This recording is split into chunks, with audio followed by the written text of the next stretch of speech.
तब भक्तजनों आषाढ़ अमावस्या की पूजा विधि सुनते हैं। साथ में सुनेंगे अमावस्या व्रत कथा। इस दिन ब्रह्म मुहूर्त में उठकर घर की साफ सफाई करें, फिर स्नान के पूर्व जल को प्रणाम करें। स्नादि से निमृत होकर व्रत का संकल्प ले। अब किसी नदी या तालाब के समक्ष सूर्यदेव को अर्घ्य अर्पित करें। पुष्पा, फूल, धूप, दीप, अगरबत्ती आदि चीज़ों से भगवान विष्णु और शिव पार्वती जी और तुलसी का पूजन करें। इसके बाद पितरों के नियमित दर्पण और पूजन करें। पूजन समाप्ति के बाद आरती करें।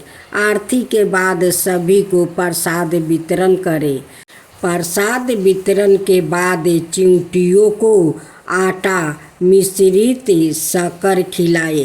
गाय, कौआ और कुत्ते को भोजन कराए।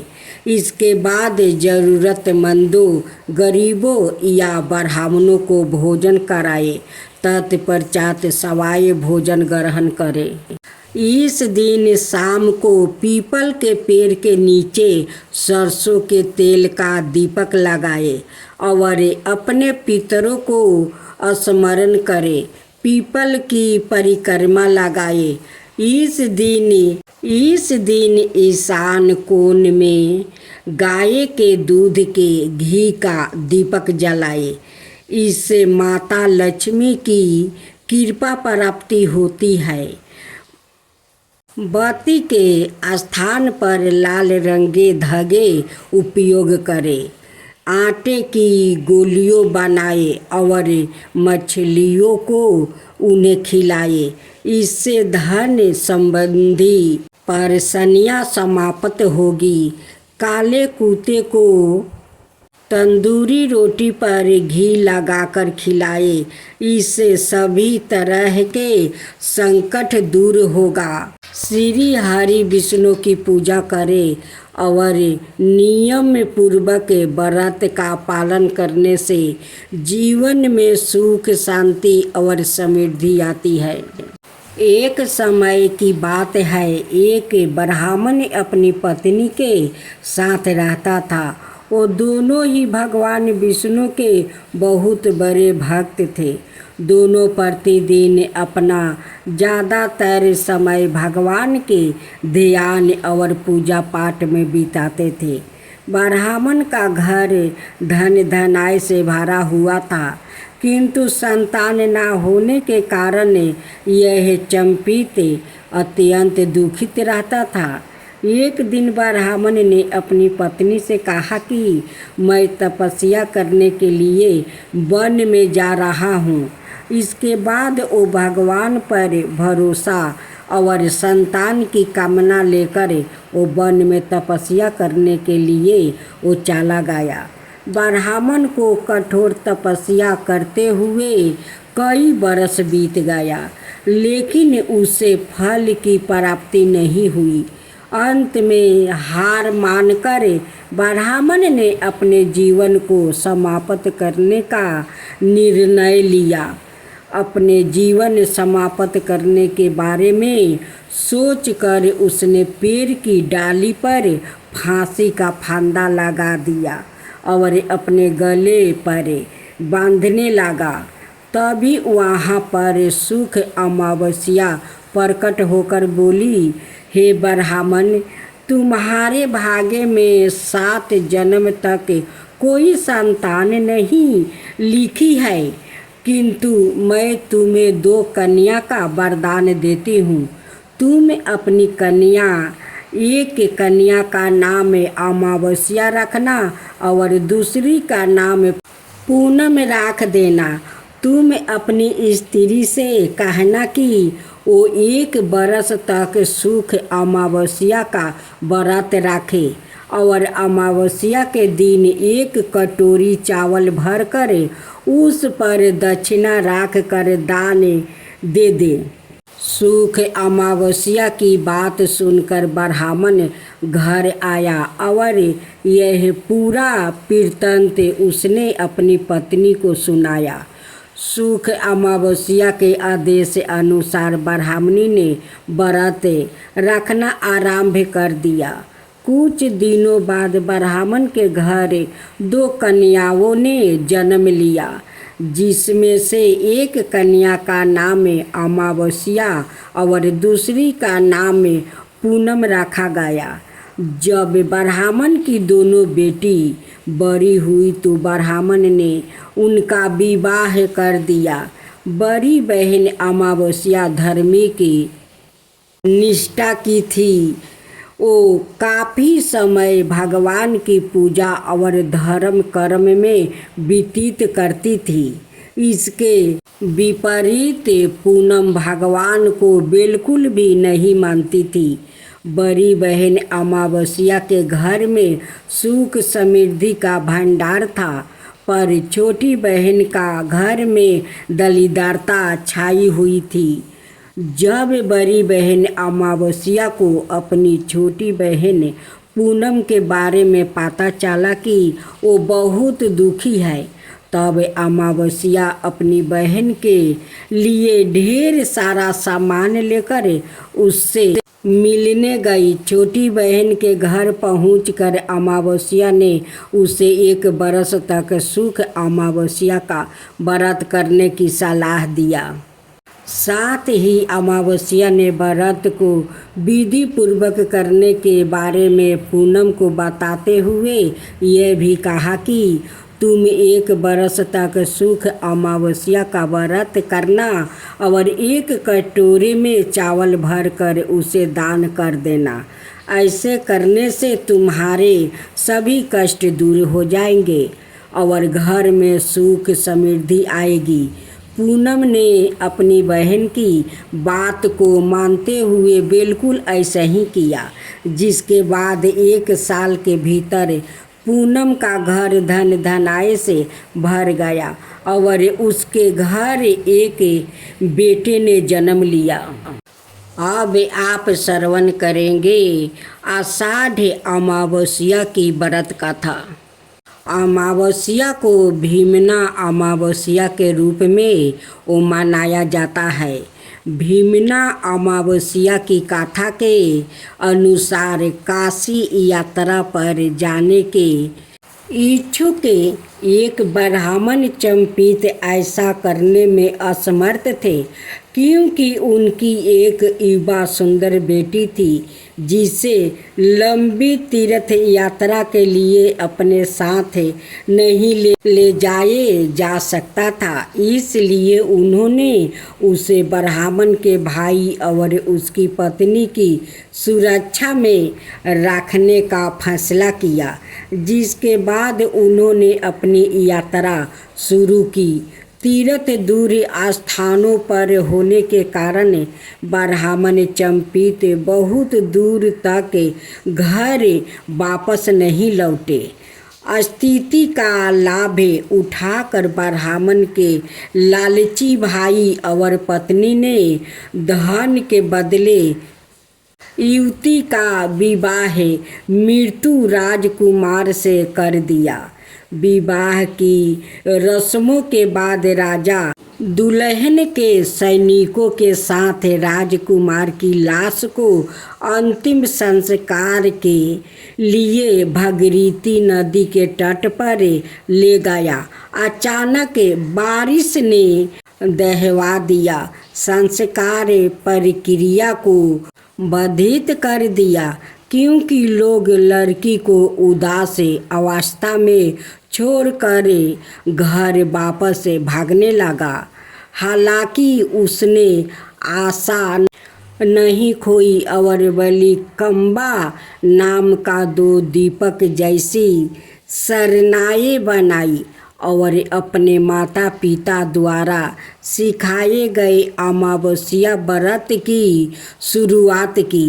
वहाँ से गुजर रहे एक जोड़े ने लड़की की प्रार्थना और सम्परण को देखा और उसकी आशाएं अवस्था के बारे में पूछा, जिसमें उसने उन्हें अपनी कहानी सुनाई।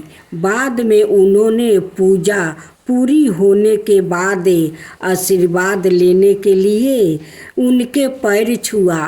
अनजाने में चंपित ने उन्हें दीर्घा सुमंगली भाव कहकर आशीर्वाद दिया, जिसका अर्थ है कि आप अपने पिता के साथ लंबे समय तक जीवित रहे। अचानक जब बेजान राजकुमार मृतकों में से उठा तो लड़की को यह समझ में आ गया कि जिस जोड़े ने उसे बहुतायत से आशीर्वाद दिया था वो कोई और नहीं बल्कि भगवान शिव और देवी पार्वती थी। अब आप सुनेंगे अमावस्या व्रत कथा। कांचीपुरी नगरी में एक देव स्वामी नाम का वो ब्राह्मण अपना पत्नी धनवती और 7 पुत्र और 1 पुत्री के साथ रहता था। उनकी पुत्री का नाम गुणवती था। ब्राह्मण में अपने 7 बेटा की शादी करवा कर अपनी पुत्री के लिए सबसे बड़े बेटा को वर तलाशने के लिए भेजा। इसी दौरान किसी पंडित में उनके पुत्री की जन्म कुंडली देखी और उसकी बारे में ऐसी बात बताई जिसे सुनकर सब चौंक गया। पंडित ने बताया कि देवस्वामी की कुंडली में एक दोष है, जिसके कारण पुत्री विधवा हो जाएगी। इसके बाद देवस्वामी ने इसके उपाय के बारे में पूछा। पंडित ने बताया कि सोमा का पूजन करने से यह दोष दूर हो सकता है। पंडित ने सोमा के बारे में बताया कि वो एक धोबिन है और सिंगल द्वीप में रहती है। उसे जैसे तैसे प्रसन्न करके यहाँ लेकर आओ। इसके बाद देवस्वामी का सबसे छोटा पुत्र अपनी बहन को साथ लेकर सिंगल द्वीप जाने के लिए सागर तट पर गया। दोनों सागर पार करने की चिंता कर रहा था। एक पेड़ के नीचे बैठ गया। जिस पेड़ के नीचे वो बैठे थे उस पेड़ पर एक गिद्ध का घोंसला था और उसमें गिद्ध का परिवार रहता था। गिद्ध के बच्चे दोनों की बातें ध्यान से सुन रहे थे। जब शाम को घोंसले में उन बच्चों की माँ पहुँची तो उन्होंने भोजन नहीं किया। भोजन ने माँ से कहा कि पहले नीचे बैठे उन दोनों प्राणियों को भोजन करवाओ और उनकी समस्या का निवारण करो। यह वचन लेने के बाद गिद्ध के बच्चों ने भोजन किया। अगले दिन गिद्ध की मदद से दोनों भाई बहनों को सिंगल द्वीप पहुंचा दिया गया। वहां उन्हें सोमा का घर भी मिल गया। दोनों भाई बहनों ने सोना को प्रसन्न करने के लिए एक योजना बनाई। वो दोनों नृत्य प्रात उठकर सोमा का घर झाड़ू कर दीप देते थे। इससे हैरान होकर एक दिन सोमा ने अपनी बहुओं से पूछा कि घर को कौन साफ सफाई करता है और लीप पोत करता है। सोम की झूठी प्रशंसा पाने के लिए उनकी बहुओं ने कहा, हमारे अलावा यहाँ काम कौन करता है। लेकिन सोमा को इस बात का विश्वास नहीं हुआ और उसने अपने मन में ऐसा करने वाले को खोजने की कसम खाई। सोमा ने सुबह जल्दी उठकर देवस्वामी के भाई बहनों को लीप पोती करते हुए पकड़ लिया, जिसके बाद सोमा के पूछने पर उन्होंने सोमा को पूरी बात बता दिया। सोमा उनकी शर्म साधना प्रसन्न हो गई और घर उचित समय पर उनके घर पहुंचने का वो वचन दिया। मगर भाई ने अधिक आग्रह पर सोमा उनके साथ चल दिया। घर से चलते समय सोमा ने अपनी बहुओं से कहा कि मेरी अनूप स्थिति में किसी का देहांत हो जाए तो उसका शरीर नष्ट मत करना और मेरा इंतजार करना। यह समझाने के बाद सोमा कंचीपुरी पहुंच गई। दूसरे दिन गुणवती के विवाह का कार्य तय हो गया। शपथ पति होते ही उसका पति मर गया। सोमा ने तुरंत अपने संचित पूरन का फल गुणवती को प्रदान कर दिया। इसके बाद गुणवती ने भगवान विष्णु की पूजा करे पीपल के पेड़ की 108 बार परिक्रमा की, जिसके बाद गुणवती का पति जीवित हो उठा। सोमा उन्हें सौभाग्यवती का आशीर्वाद देकर अपने घर लौट आई। उधर गुणवती को पूरन फल देने के बाद सोमा पुत्रा समता और पति की मृत्यु हो गई। सोमा ने पुण्य फल चिंतित करने के लिए मार्ग में असर्त पीपल वृक्ष की छाया विष्णु जी का पूजन करके 108 परिक्रमा की। इसके बाद परिवार के मृत्यु के जान जीवित हो गया। अब आप सुनेंगे देवी काली की कथा। देवी काली को शक्ति का साक्षात स्वरूप माना जाता है। माता रानी अपने भक्तों पर दया दृष्टि रखती है, लेकिन दुष्ट और दुराचारियों पर विध्वंस भी करती है। महिषासुर अति बलशाली दैत्य था, जिसका संहार देवता भी नहीं कर सके। इसलिए देवी काली का जन्म हुआ। धार्मिक ग्रंथों में माँ काली के जन्म यह अवतार को लेकर कई मत है, लेकिन सबर मनाए मत यही है कि माँ काली का अवतार दैत्यों के संहार के लिए हुआ था। नवरात्रि में हम नव दुर्गा यानी माँ दुर्गा के 9 अवतारों की पूजा करते हैं, लेकिन जब दैत्यों के संहार के लिए माँ काली का जन्म हो चुका था, तो फिर क्यों माँ दुर्गा को कई अवतार लेने पड़े? आइए जानते हैं इसके बारे में। काली माँ की कहानी छठी सातवीं के देवी महात्म्य के प्रथम अध्याय में काली को महाकाली के रूप में दर्शाया गया है। वो भगवान विष्णु के सोते हुए शरीर से देवी योग निद्रा के रूप में पैदा हुई, ताकि ब्रह्मा और दुनिया को 2 राक्षसों मुद और कदब से बचने के लिए उन्हें जगाया जा सके। एक बार जब विष्णु जागे तो उन्होंने उन राक्षसों के खिलाफ एक लंबा युद्ध शुरू किया, लेकिन वो अभी भी पराजित थे और अपनी सफलता पर गर्व कर रहे थे। यह देखकर महाकाली ने महामाया का रूप धारण किया और दोनों राक्षसों को मंत्रमुग्ध करने के लिए चली गई। जब वो महामाया से विचलित हुए तो विष्णु ने उन्हें तुरंत मार डाला। बाद के अध्यायों में चंड और मुंड दो राक्षस थे जो देवी दुर्गा पर हमला करते थे।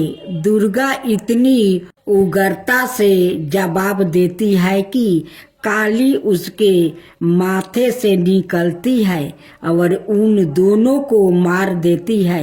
यहाँ काली को गहरे नीले रंग की तवाचा संधि हुई आंखों वाला एक पातला चेहरा और खोपड़ियों की माला के साथ बाघ की खाल का कपड़ा पहने हुए बताया गया है।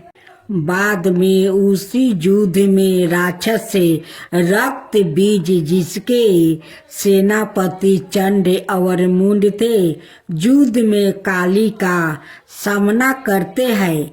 रक्त बीज को वरदान है कि उसके खून की हर बूंद जो जमीन को छूती है उससे उसका एक और कैलोन पैदा हो जाएगा। चौकी दुर्गा रक्त बीज को उसके अनगिनत कैलोनों के साथ हारने में असमर्थ है। काली उसके शरीर से उसका खून चूस लेती है और उसे हराने के लिए उसके कैलोनों को खा जाती है। रक्त बीज और दारुका दोनों मामलों में काली को दुश्मनों को हराने के बाद रक्त पिपासु के नसों में चूर बताया गया है और रक्त पिपासु की उसकी लालसा नियंत्रण से बाहर हो जाती है। शिव को फर्श पर शांत होकर हस्तक्षेप करना पड़ता है। जब काली क्रोध में आगे बढ़ रही होती है तो वो गलती से शिव पर पैर रख देती है और उसकी जीभ बाहर निकल जाती है।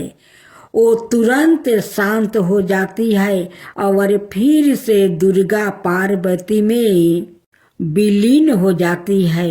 युद्ध में भाग लेने के बाद शिव ने पार्वती को काली काली तवाचा वाली कहकर चिढ़ाए।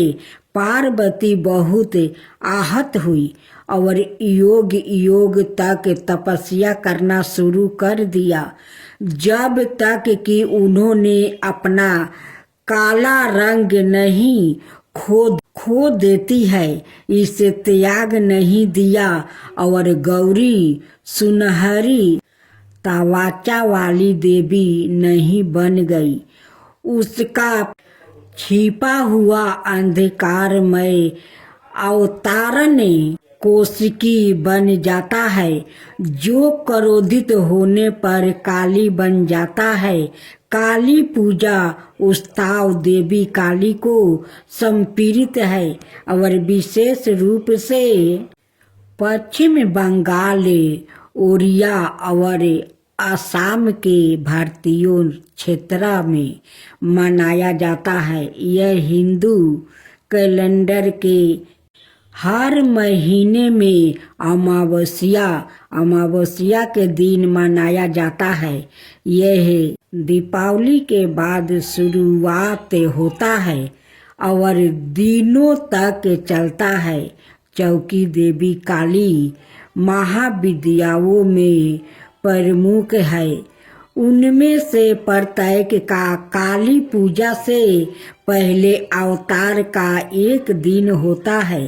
काली माँ को फलों का प्रसाद बंगाल में खिचड़ी भोग के साथ निरामिष अर्थात बिना प्याज या लहसुन का मटन, मछली, करी, पाये से मिठाई और भाजा गहरे तेले हुए पकौड़े चढ़ाया जाता है। कुछ स्थानों पर प्रसाद के रूप में शराब भी चढ़ाई जाती है। अनुभवी पंडितों का कहना है कि लोग रात भर पंडालों में आते हैं और दिन की तुलना में रात में भीड़ बढ़ जाती है। पूजा आश्चर्यजनक रोशनी, प्रकाश और धावनी सो काली पूजा से पहले प्रत्येक दिन मनाए जाने वाले महाविद्याओं के अवतार और अंतिम महाविद्या कमलात्मिका के अवतार, जिसे कमलात्मिका जयंती के रूप में मनाया जाता है, दिवाली के दिन पड़ने के कारण उन्हें अक्सर तांत्रिक लक्ष्मी के रूप में माना जाता है। इसके कारण और इस के कारण कि लक्ष्मी को विष्णु की पत्नी के रूप में माना जाता है। उसके बाद इसे लाल गुलहल के फूलों और गुलहल की माला से सजाया जाता है, जो उनका पसंदीदा फूल माना जाता है। फिर काली पूजा पंडालों में काली मंत्रों और भजनों की मदद से की जाती है। उनकी प्रार्थना की जाती है और उनकी दिव्यता का आहन किया जाता है। यदि पूजा घर पर आयोजित की जा रही है तो मंदिर काली पूजा की पूजा सेवा प्रदान करता है, जहां भक्त की ओर से पूजा आयोजित की जाती है। मंदिर के पंडितों के पास पूजा के लिए सारी सामग्री तैयार है और भक्तों को बस कुछ निर्देशों का पालन करना है, जो मंदिर द्वारा इसमें